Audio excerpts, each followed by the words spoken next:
Whether you're feeling stressed, depressed, lonely, or just looking to learn more on your spiritual journey, this collection of Buddhist parables is right for you.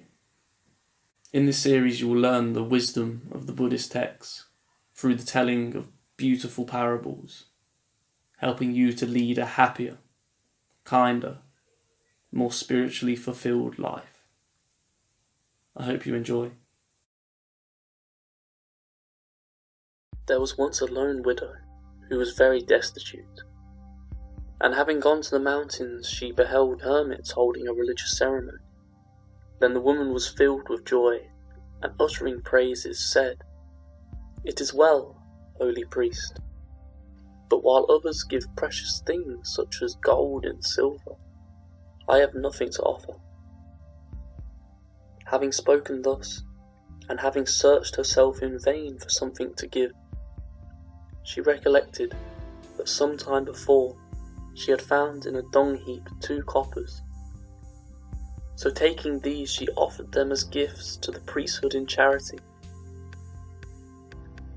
The superior of the priests, a saint who could read the hearts of men, disregarding the rich gifts of others, and beholding the deep faith dwelling in the heart of this poor widow, and wishing the priesthood to esteem rightly her religious merit, burst forth with a full voice in canto.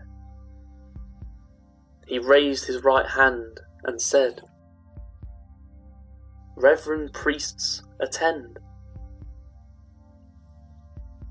The poor coppers of this widow, to all purposes, are worth more than all the treasures of the oceans and the wealth of the broad earth. As an act of pure devotion, she has done a pious deed. She has attained salvation, being free from selfish greed." The woman was mightily strengthened in her mind by this thought, and said, "It is even as the teacher says. What I have done is as much as if a man of riches and gold were to give up all of his wealth." And the teacher said, "Doing good deeds is like hoarding up treasures."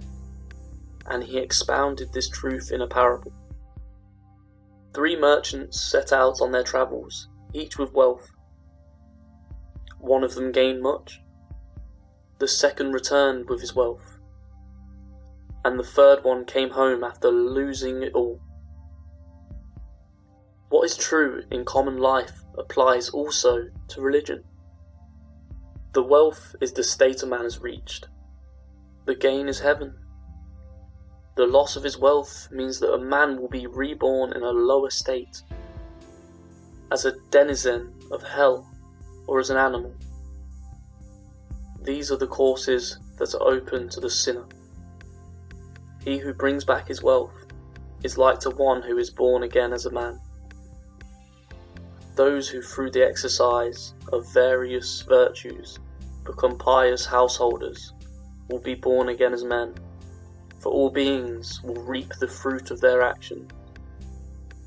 But he who increases his wealth is like to one who practices eminent virtues. The virtuous, excellent man attains in heaven to the glorious state of the gods.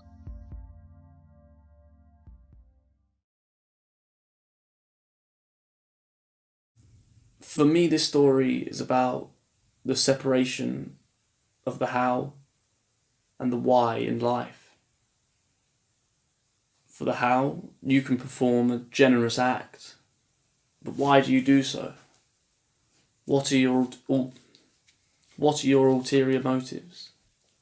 And if even a sliver of the incentive for you to do such generous acts is for self-gain, this is not true virtue. Which isn't to say it is unwanted, but it isn't true virtue. It isn't the sort of virtue which will allow you to escape samsara and attain nirvana. It isn't the sort of virtue that will unlock the gates to heaven.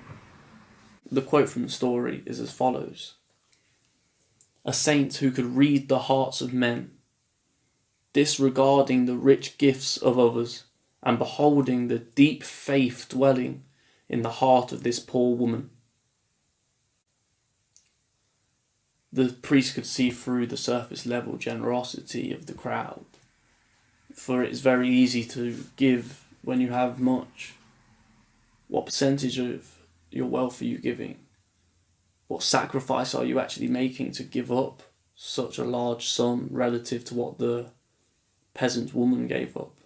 At the very least, the generous acts of the crowd were not true virtue, because they were not absolutely generous, because they were not founded on absolute generosity. Thus, at the very least, perhaps they had ulterior motives. Perhaps they wanted to give money to look good in front of others and reward themselves with the feeling that they are superior to their fellow man because they give up such things. When in reality, what have they given up? Again, it's not to say that this isn't a wanted act. It's just that the generosity mixed with the personal gain therefore means that it is not true virtue according to the Buddhist doctrines. It's not the sort of act that will allow you to escape samsara and enter nirvana. But the widow, on the other hand, she gives up all she has. And it's more than this also. It's because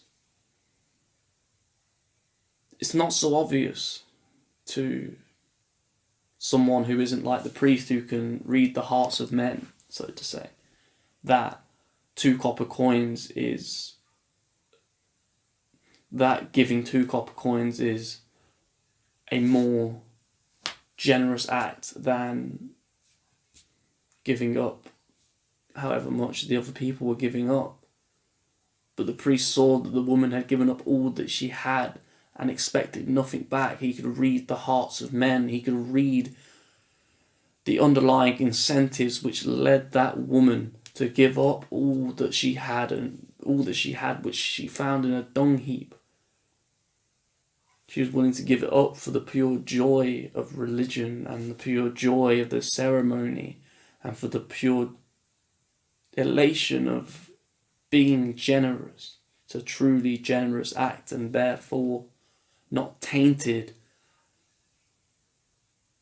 by the possibility of personal gain. Therefore truly virtuous.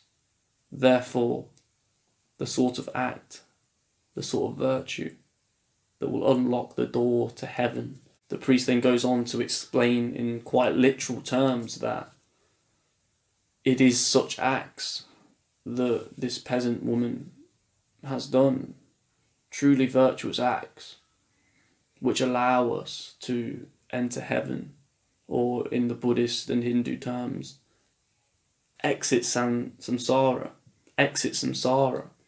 which is the continuous cycle of life, birth and rebirth, birth, reincarnation, rebirth. In the Buddhist and Hindu doctrines, it is the ultimate goal of an individual to attain fulfillment, attain completion, be awakened, and escape this eternal turning of the wheel. And of course, that isn't to say that the people in the crowd will not be rewarded. They will be rewarded by returning in the form of human, in the form of man or woman, man in the sense of human.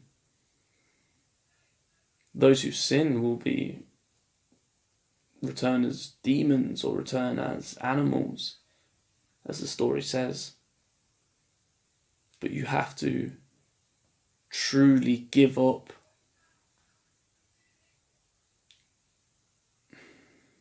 all attempts to satisfy the desires of the egotistical self to truly attain nirvana. Thank you for watching. If you enjoyed this video, give it a thumbs up. Not only does that help me and my channel out, but it also shows YouTube that you want more of the same content. To learn more about spirituality and how it can benefit your life, subscribe to my channel. More content is on its way every week. And if you think the world would benefit from learning more about their spirituality and their inner being, share this video with somebody that you care about. I wish you peace in the body, spirit and mind. Have a great day.